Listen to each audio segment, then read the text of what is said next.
There is so much information available about content marketing, but at the same time, your clients understand so little about it.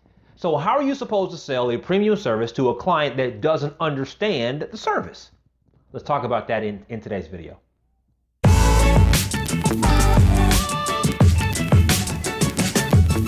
Hey, it's Alzay Calhoun with Coveted Consultant, and I've met some people that are really passionate about content marketing, and I'm assuming that's you. But there's a real rub between your level of passion and the level of passion that your client has to buy content marketing services. So how do we close that gap? Well, let's be honest about this, is that what they do not want is content marketing. They want what they believe content marketing can get them. Your job is to translate that, is to show them that content marketing can in fact get them what they want in the growth of their business. Let's try to connect those dots with a few examples. Here's a classic deliverable for content marketing: writing blog content.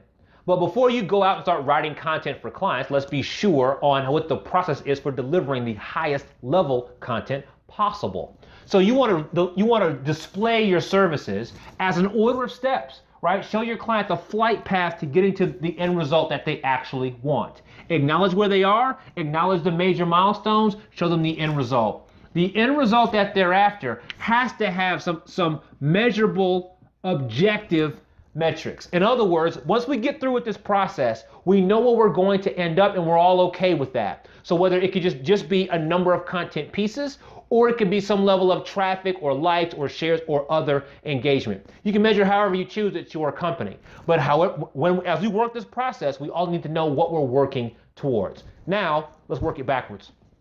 So you've got the measurable content. You understand that part of the process. Going backwards, you can't measure anything if it hasn't been scheduled and published, right? It's got to be available somewhere. You can't publish it if it's not drafted and approved, and you can't draft and approve anything until you build the actual ideas. Your job inside your company is to give your client an efficient method for finding the very best ideas. Not just spitballing things on a wall, but helping them find the right ideas for their business. You've got to have a process for creating content and getting it approved quickly and efficiently. You need your own process for how to schedule and publish. Show them an editorial calendar and help them chart out how to get that content scheduled in the right way. And then now you and the client can sit together and measure those objective measurements. But without this sense of process, then the client doesn't know what's happening when, and if you don't have yourself organized enough, you can't move them through the stages. And that's frustrating for everybody. Another example, let's say that your client's after reach. I mean, they just want a 10x, a 100x. They want their content in even more places. And so how might you bring that to life? Well, first, you need to have some objective measurements here, right? How are we going to measure reach? There's many ways of doing it. How are you and the client going to measure reach? Now you can work backwards. So you got to distribute that content in certain places. What is that process? How do you get that content actually out to the right places? Is it already published? So is this pre-published content, or are you creating content to be published? Or is it repurposed from old or from new or from others? What is this process of actually getting the content available to be distributed? And then prior to that, we got to gather the right content. So again, is this content that we're making, that they're making, or is it coming from hard drives from different people, etc.? Should it be pooled into a Google Drive or a Dropbox? How are we gathering the actual content?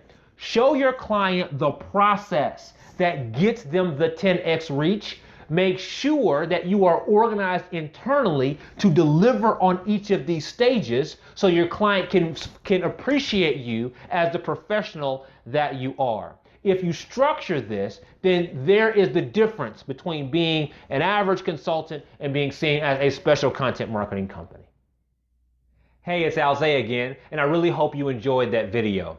I realize that things can look really simple and clean and neat and easy when they're laid out on a whiteboard, but trying to apply these things inside your business can have their own level of frustration. So what do you do now? What are your next steps? Well, if you want to watch another video, you can.